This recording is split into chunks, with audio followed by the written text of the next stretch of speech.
Boa tarde, meus amados irmãos, a graça e a paz do Senhor Jesus, louvado seja sempre o nome do Senhor. Nós vamos às meditações no Catecismo Maior de Westminster. Hoje, pergunta 84. A pergunta é a seguinte: morrerão todos os homens? Segue a resposta. A morte sendo imposta como o estipêndio, ou seja, paga, salário, a retribuição do pecado, está decretada a todos que uma vez morram, pois todos são pecadores. Bem, nós temos Romanos capítulo 6, versículo 23, como uma das referências sobre o assunto, porque o salário do pecado é a morte, mas o dom gratuito de Deus é a vida eterna em Cristo Jesus, nosso Senhor. É preciso abrir um parênteses aqui para falar sobre essa questão. Todos morreram, então talvez venha uma indagação no momento e você fique nessa dúvida sobre: e no dia que Jesus voltar, terão que morrer todos também? Bom, a palavra do Senhor nos diz em 1 Tessalonicenses 4, de 15 a 17, assim: ora, ainda vos declaramos por palavra do Senhor isto, nós os vivos, os que ficarmos até a vinda do Senhor, de modo algum precederemos os que dormem, porquanto o Senhor mesmo, dada a sua palavra de ordem, ouvida a voz do arcanjo e ressoada a trombeta de Deus, descerá dos céus e os mortos em Cristo ressuscitarão primeiro.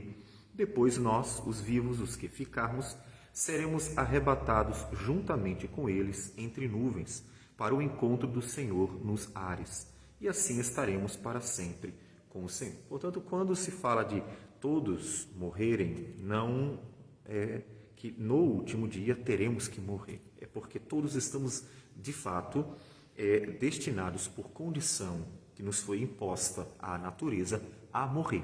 Então, todos eles são mortais. Então, essa seria a ideia. Mas é claro que no último dia, o Senhor Jesus encontrará uma geração viva. E essa geração não terá que morrer, obviamente, a menos aqueles que irão ao lago de fogo.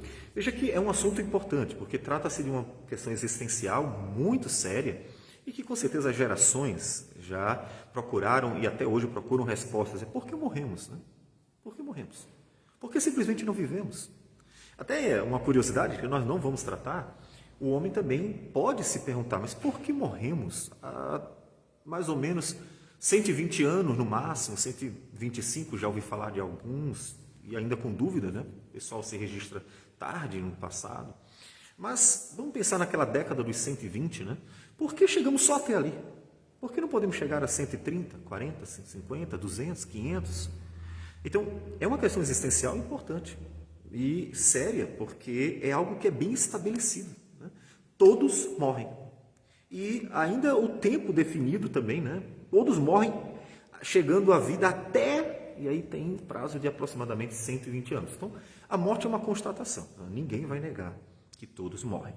Todo ser vivo morre. Não é nem só o ser humano, né? Todo ser vivo morre. Então, é uma constatação. O homem pode olhar para a criação e se perguntar: por que todo ser vivo morre? Tem uma razão. Porque, afinal das contas, a morte ela não é uma essência da vida. Né? Não é de forma alguma. Nós podemos dizer que a morte é um acidente, ou seja, a morte não é uma essência da criação. A criação não existe porque morre. A criação não necessita da morte para existir, não é uma característica essencial. A criação vive, mas a morte está presente. Então esse acidente, né? Ou seja, que não é a essência, a substância. Por que ele existe? Né? Porque a morte está presente. Principalmente pensando aqui em Gênesis, Apocalipse, porque o plano de Deus é vida eterna. Tanto que nós acabamos de ler que a vida eterna está em Cristo Jesus. Então o pecado trouxe a morte, mas Cristo a vida. O plano de Deus é vida eterna. Lá em Apocalipse, capítulo 21, diz: vi novo céu, nova terra, pois o primeiro céu e a primeira terra passaram, vi também a cidade santa, Nova Jerusalém, que desceu do céu da parte de Deus, ataviada como noiva adornada para o seu esposo. Então ouvi grande voz vinda do trono, dizendo: eis o tabernáculo de Deus com os homens. Deus habitará com eles, e eles serão povos de Deus, e Deus mesmo estará com eles. E lhes enxugará dos olhos toda lágrima, e a morte já não existirá. Já não haverá luto, nem pranto, nem dor, porque as primeiras coisas passaram. Então, a morte será retirada. Por que ela será retirada? Porque ela não é parte da essência. A morte não é elemento que nos define. O homem não é definido pelo pecado, mas também não é definido pela morte. A morte é um acidente, o pecado é um acidente, algo que entrou na criação, que foi feita para viver. E um dia a morte será tirada e viveremos para sempre com o Senhor. Então, portanto, é fundamental que nós entendamos que a morte não faz parte da essência da criação, para não pensarmos que a criação ela tem que morrer e sempre será assim. De forma alguma. A criação foi afetada pelo pecado. Então, o que acontece? O pecado trouxe a morte, né? Então, quando Adão e Eva desobedeceram, e aí mais especialmente quando Adão desobedeceu a palavra do Senhor, ele trouxe esse mal. Então, o que foi que Deus disse? Gênesis 2, versículos 16 e 17 diz assim: E o Senhor Deus lhe deu esta ordem: de toda a árvore do jardim comerás livremente, mas da árvore do conhecimento do bem e do mal não comerás, porque no dia em que dela comeres, certamente morrerás. Portanto, observe que o pecado, a desobediência, trouxe a morte. Certamente morrerás. A partir de então, depois que ele desobedece, a morte faz parte da realidade. Todo ser vivo, não é só o homem, todo ser vivo passou a morrer. A morte faz parte agora. Então, o pecado, a queda de Adão e Eva, trouxe a morte para a criação. Tudo se acaba. Lá em Mateus, capítulo 6, o Senhor Jesus, no versículo 19, diz assim: Não acumuleis para vós outros tesouros sobre a terra, onde a traça e a ferrugem corroem, e onde ladrões escavam e roubam. É interessante essa ideia da traça e a ferrugem corroem. Observe que aqui está a ideia de que tudo aqui passa, tudo vai. Ou seja, é a morte, é o fim, o desgaste das coisas, tudo vai passando, tudo vai se deteriorando, tudo vai se acabando.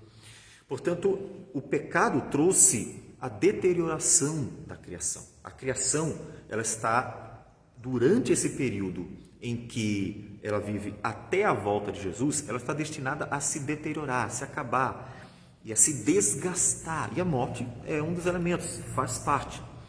Romanos, capítulo 5, versículo 12, também nos fala, dizendo: Portanto, assim como por um só homem entrou o pecado no mundo, e pelo pecado a morte, assim também a morte passou a todos os homens, porque todos pecaram. Então, veja, a associação é pecado e morte.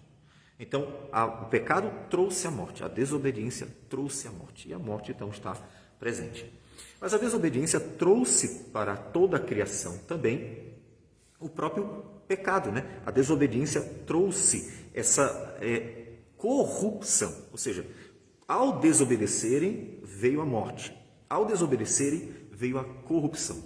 Observe que a criação ela está sujeita à vaidade, usando aqui o termo de Paulo em Romanos capítulo 8, quando ele diz assim, versículo 18: Porque para mim tenho por certo que os sofrimentos do tempo presente não podem ser comparados com a glória a ser revelada em nós. A ardente expectativa da criação aguarda a revelação dos filhos de Deus, pois a criação está sujeita à vaidade, não voluntariamente, mas por causa daquele que a sujeitou, na esperança de que a própria criação será redimida do cativeiro da corrupção para a liberdade da glória dos filhos de Deus. Porque sabemos que toda a criação a um só tempo geme e suporta angústias até agora. Ou seja, toda a criação está sujeita ao pecado. Veja, os homens que fazem mal, os homens com todos os seus pecados, os homens que se destroem, mas até os animais, né? Os animais se destroem. Os animais fazem mal uns aos outros também. E em Isaías nós encontramos uma promessa de redenção que fala o oposto do que acontece hoje. Você vai ver hoje um animal devorando o outro. Em Isaías capítulo 11, falando da redenção em Cristo Jesus, quando ele diz que do tronco de Jessé sairá um rebento e das suas raízes um renovo, e versículo 6 falando dessa redenção em Cristo, ele fala: o lobo habitará com o cordeiro, e o leopardo se deitará junto ao cabrito.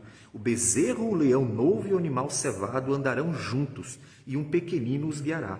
A vaca e a ursa pastarão juntas, e as suas crias juntas se deitarão. O leão comerá palha como o boi. A criança de peito brincará sobre a toca da áspide, e o já desmamado meterá a mão na cova do basilisco. Não se fará mal nem dano algum em todo o meu santo monte, porque a terra se encherá do conhecimento do Senhor, como as águas cobrem o mar.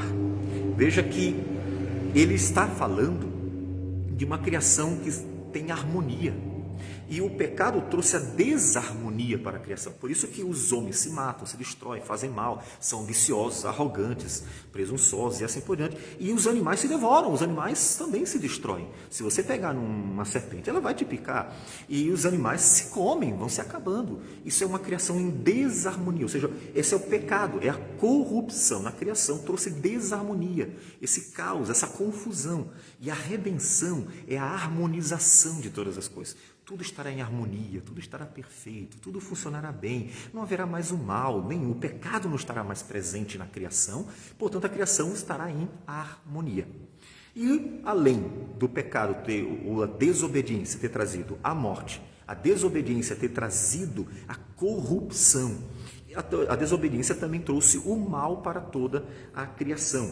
E em 1 João, capítulo 5, versículo 19, o apóstolo João nos diz o seguinte: sabemos que somos de Deus e que o mundo inteiro jaz no maligno.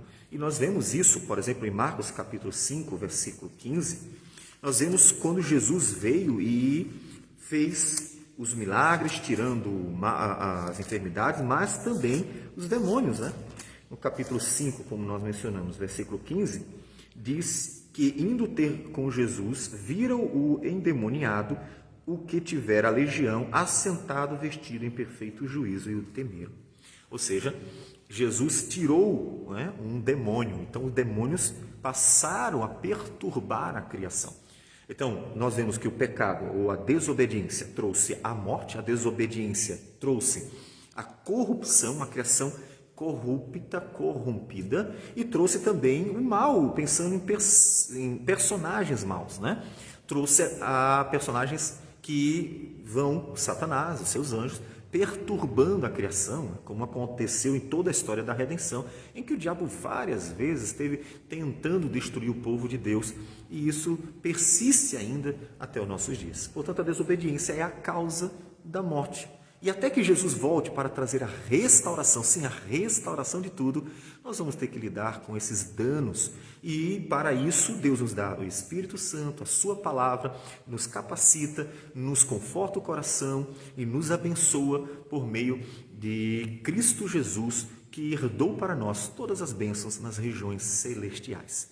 E assim nós vamos conseguindo perseverar até o fim, persistir diante da dificuldade que é a jornada cristã. Não é fácil, mas nós precisamos persistir. Observe que, mesmo que a morte seja algo comum, né, nós lidamos com ela constantemente, notícias sobre morte aparecem o tempo inteiro, quando ela está bem próxima de nós, nós não conseguimos lidar muito bem.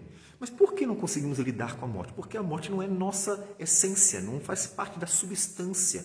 A morte é um acidente, a morte entrou no mundo, não faz parte da criação. E por isso que nós não conseguimos lidar direito com a morte, porque ela não é parte de nós, de quem somos de fato. Mas nós temos a esperança da vida eterna em Cristo Jesus. Vamos orar. Senhor Deus amado, bendito o teu nome. Agradecemos por tudo, porque o Senhor nos livrou da morte, dando-nos a esperança da vida eterna em Cristo Jesus. Que o Senhor seja glorificado por isso.